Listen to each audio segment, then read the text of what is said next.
Hello everyone. ఎండలు ఎక్కువైపోయినాయి, summer వచ్చింది. సో ఈ సమ్మర్లో ఐస్ని ప్రొటెక్ట్ చేసుకోవడానికి కొన్ని టిప్స్ చెప్తాను. ఫస్ట్ వన్, మనం ఎండలో బయటకు వెళ్ళినప్పుడు 100% యూవీ ప్రొటెక్షన్ ఉన్న గ్లాసెస్ వాడితే బెటర్. అలానే వైట్ క్యాప్ కానీ హ్యాట్ కానీ వాడితే ఇంకా మంచిది. సెకండ్ వన్, డీహైడ్రేట్ అవ్వకుండా ఎప్పుడు ఫ్లూయిడ్స్ తీసుకుంటా ఉండండి. థర్డ్ పాయింట్, సమ్మర్లో మనం అందరం స్విమ్మింగ్ అంటే ఇష్టపడతాం. స్విమ్మింగ్కి వెళ్ళినప్పుడు కాంటాక్ట్ లెన్స్ అది పెట్టుకోకూడదు. అలానే మనం ప్రొటెక్టివ్ గాగుల్స్ ఖచ్చితంగా వాడాలి.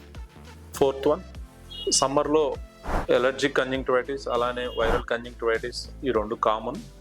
సో హ్యాండ్ హైజీన్ పాటించండి, అలానే ఐ రబ్బింగ్ అవాయిడ్ చేయాలి. ఫిఫ్త్ వన్, మనందరికీ ఇష్టం సమ్మర్లో మ్యాంగోస్.